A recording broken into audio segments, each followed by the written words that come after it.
Се почна во мај оваа година со говорот на францускиот претседател Емануел Макрон во Европскиот парламент во Страсбур.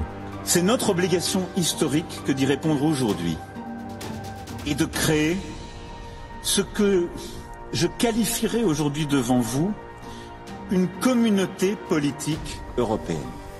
Макрон, чија земја во тој момент претседаваше со Европската унија, беше под притисок да најде соодветен одговор на барањата на Украина за зачленување во Унијата, процес кој во нормални околности трае со години. La rejoindre ne préjugerait pas d'adhésion future à l'Union européenne forcément, comme elle ne serait pas non plus fermée à ceux qui ont quitté cette dernière.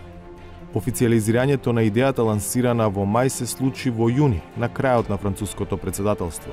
Mais nous devons penser de manière beaucoup plus rapide et stabiliser notre voisinage. Et en quelque sorte, il faut être aussi honnête, on n'a pas vocation à tous habiter la même maison, mais on partage la même rue. Макрон никогаш директно не рече дека Европската политичка заедница значи крај за проширување на Европската унија, но стравувањата дека се промовира втора Европска лига во која би играла и Северна Македонија останаа. Дали се оправдани? Во Прага, главниот град на Чешка, земјата која е актуелен претседавач со Советот на Европската унија, за 3 дена ќе се одржи првиот самит на Европската политичка заедница. Покрај 27-те земји членки на ЕУ, поканети се уште 17 други европски држави, меѓу кои Велика Британија, Норвешка, Швајцарија, Турција, Украина, Молдавија, Грузија, како и 6 земји од Западен Балкан. Делегацијата на Северна Македонија ќе ја предводи премиерот Димитар Ковачевски. Има неколку непознати во равенката. Првата е дали воопшто ќе се нарекува заедница, зашто тој термин не е многу по волја на некои држави кои ја преферираат формулацијата форум.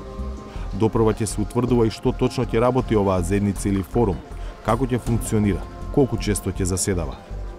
Во услови кога проширувањето на Европската унија не се движи со посакуваната динамика, кога во некои кругови се заговара и запирање на тој процес, легитимни се стравувањата, особено во Западниот Балкан, дека Стара Европа, преку оваа нова заедница, сака да создаде унија од втор ред. За овие дилеми, 360 степени побара одговор од земјата иницијатор, Франција, и од владата на Северна Македонија. Францускиот амбасадор Цирил Бомгартнер ги отфрла тезите дека станува збор за иницијатива замена за проширувањето. Вели треба да се има на ум дека во првата половина од годината за време на француското претседателство со Унијата, проширувањето доби динамика каква што не се случила во последните 10 години. Северна Македонија и Албанија ги почнаа пристапните преговори, а Украина и Молдавија станаа земји кандидати. Donc ça serait quand même très curieux qu'au moment même où on accélère en fait le calendrier de l'élargissement, on conçoive un projet qui viserait à se substituer à celui-ci. Ça serait absolument incohérent politiquement et l'objet c'est pas du tout celui-ci. L'objet c'est le contraire. C'est de dire qu'aujourd'hui, dans le monde tel que nous le connaissons aujourd'hui, marqué notamment par l'invasion par la Russie de l'Ukraine, on a plus besoin que jamais de développer des solidarités entre membres de la famille européenne au sens large, au-delà même de l'Union européenne. Et donc ça veut dire, d'une part, qu'il faut effectivement, tout en respectant les règles et les principes, aller aussi vite et efficacement que possible dans le processus de l'intégration européenne, de l'élargissement pour les pays qui sont concernés, et c'est notamment le cas des pays des Balkans occidentaux, mais qu'en parallèle, dans un cadre encore plus large, qui inclut aussi des pays comme potentiellement le Royaume-Uni, qui vient de sortir de l'Union européenne et qui n'a pas l'intention d'y rentrer pour autant que je sache, avec ces pays de pouvoir avoir un dialogue politique renforcé et de pouvoir s'entendre sur des coopérations qui soient vraiment utiles et d'intérêt commun. Ако не е замена за проширувањето, тогаш кој е интересот на земјите од Западен Балкан и на Северна Македонија од членувањето во иницијативата на Емануел Макрон?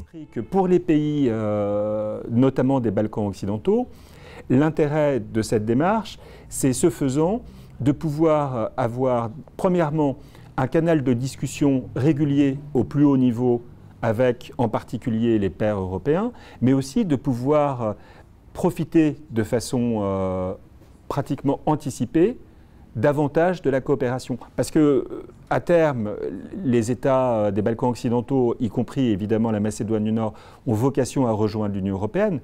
donc d'avoir tous les bénéfices et les avantages qui s'attachent à cette appartenance, mais il s'agira d'un processus qui sera assez long.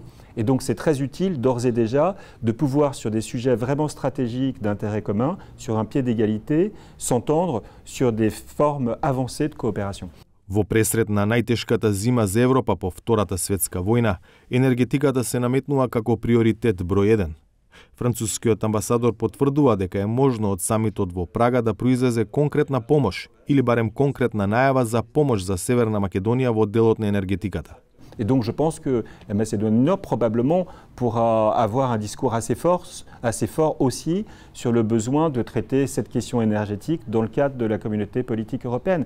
Et l'idée, c'est que ce soit un organe où on discute au plus haut niveau régulièrement sur un pied d'égalité, mais c'est que ces discussions débouchent sur des coopérations concrètes et qui soient vraiment utiles. Et c'est clair que si on arrive dans le domaine de l'énergie en particulier, à s'entendre sur des mesures qui sont vraiment d'intérêt pour les États participants, pour les citoyens des États participants dans le contexte actuel, je crois que du coup l'avantage de ce forum apparaîtra de façon évidente aux yeux de tous, rapidement. Министерот за надворешни работи Бујар Османи, кој ќе го придружува премиерот Ковачевски во Прага, воопшто не стравува од тоа дека Европската политичка заедница може да биде субституција за проширувањето на Европската унија. Гледате го само составот на поканети земји. Тоа се 44 земји, вклучувајќи ја и Обединетото кралство, Норвешка, Швајцарија, кои што немаат ни амбиции да влезат во Европската унија. И самото нивно партиципирање таму, па дури и други земји од типот на Азербејџан и така натаму, зборува само по себе дека темата не е Европска унија и проширување, туку консолидирање на политичкиот диалог во рамки на европскиот континент, во пресред на предизвиците пред кои се наоѓа светот, посебно Европа. Така да можам да кажам дека има елементи на комплементарност со политиките на Европската унија, меѓутоа во никој случај не навлегува во делот на проширувањето. Во однос на конкретните очекувања од собирот во Прага, шефот на дипломатијата најавува координиран настап на земјите од регионот за енергетските предизвици. Дадов насока на моите политички директори да комуницираат со хомолозите од земјите од Западен Балкан, за да таму заеднички ја покренеме оваа тема, односно потребата од внесување на Западен Балкан во политиките на субвенционирање поради последиците предизвикани од енергетската криза. Ја имаме ситуацијата со разговорите со Република Бугарија по однос на купување на електрична енергија, каде очигледно некои европски правила кочат постигнување на билатерален договор за купување електрична енергија, и мислам дека навремена платформа и соодветна платформа каде што ќе треба да ги отвориме овие прашања, посебно во делот на енергетската криза. Председателот Стево Пендаровски изминатиот викенд во Софија ја отвори темата пред европските представници. Од председателката на Европската комисија Урсула фон дер Лајен побара Европската унија да ја компензира разликата меѓу цената на струјата што ја нуди Бугарија и онаа што е подготвено да ја поднесе нашето стопанство. Според најавите, самитот на Европската политичка заедница во Прага е шанса барањето на Пендаровски да напредува кон реализација во следните недели, додека температурите се уште се над нулата. Тоа е шанса и за Европската унија да поправи дел од својот нарушен имидж во земјава.